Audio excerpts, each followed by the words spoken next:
बिहार विधानसभा चुनाव में एनडीए के ऐतिहासिक जीत के बाद गुरुवार को भव्य शपथ ग्रहण समारोह आयोजित हुआ। इस समारोह में राज्यपाल आरिफ मोहम्मद खान ने मुख्यमंत्री नीतीश कुमार के साथ कुल 26 मंत्रियों को पद और गोपनीयता की शपथ दिलाई। यानी मुख्यमंत्री समेत कुल 27 सदस्यों ने मंत्री पद को संभाला। नियमों के अनुसार बिहार विधानसभा में 243 सदस्य हैं और किसी भी सरकार में अधिकतम 15% यानी कि 36 मंत्री बनाए जा सकते हैं। इस लिहाज से अभी भी 9 जगह खाली है मंत्रियों की, जिन्हें आने वाले दिनों में कैबिनेट विस्तार के दौरान भरा जाएगा। आपको बता दें, इस बार एनडीए ने 243 विधानसभा सीटों से 202 सीटें जीतकर बहुमत हासिल की है। सामान्य गणना के मुताबिक हर 6 विधायकों पर एक मंत्री का पद तय किया जाता है। इसी आधार को देखें तो बीजेपी, जिनके पास 89 विधायक है, उसे 16 मंत्रियों का अधिकार मिलता है। जेडीयू का कोटा 15 मंत्रियों का बनता है। लोजपा रामविलास को 3 मंत्री पद मिलते हैं, तो वहीं जीतन राम मांझी और हम पार्टी और उपेंद्र कुशवाहा के रालोमो को एक मंत्री पद का हिस्सा मिलना था।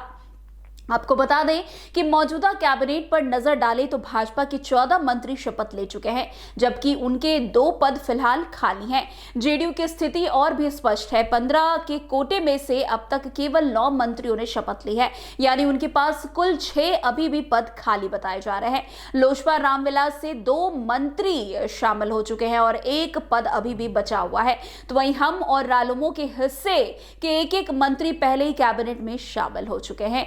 वैसे आपको बता दें कि अभी भी सबकी नजरें कैबिनेट विस्तार पर टिकी है। सबसे ज्यादा चर्चा जेडीयू के 6 खाली पदों पर है। पार्टी के भीतर नए और पुराने चेहरों के बीच कड़ी दावेदारी दिखाई दे रही है।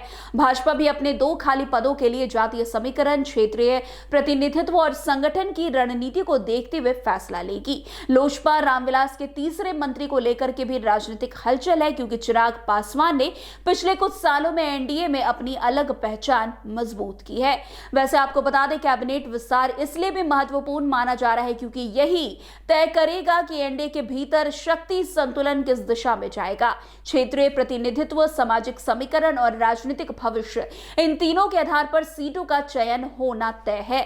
मुख्यमंत्री नीतीश कुमार हमेशा की तरह सभी सहयोगी दलों को साथ लेकर चलने वाली नीति पर कायम है। बड़े बहुमत के बावजूद वे संतुलन बनाए रखने की भूमिका में दिख रहे हैं। इधर मंत्रियों के शपथ लेने के साथ ही विभागों का बंटवारा भी राजनीतिक चर्चाओं में शामिल हो गया है। गृह विभाग, वित्त विभाग, सड़क निर्माण, ग्रामीण विकास, स्वास्थ्य जैसे अहम विभागों के लिए अंदरूनी बातचीत तेज हो चुकी है। ये विभाग आने वाले सरकार के कामकाज और उनकी प्राथमिकताओं को तय करेगा। कुल मिलाकर एनडीए की नई सरकार के गठन के साथ ही बिहार की राजनीति में एक नया अध्याय शुरू हो गया है। अब सबकी निगाह इस बात पर टिकी है कि कैबिनेट विस्तार और मंत्रालय के आवंटन के बाद सत्ता का असली संतुलन कैसे बनता है और नीतीश कुमार अपनी 10वीं पारी में राज्य को किस दिशा में ले जाते हैं। तो आज की इस खबर में बस इतना ही। अन्य खबरों में हमारे साथ ऐसे आगे बने रहे और देखते रहे। तब तक के लिए NBC 24। धन्यवाद।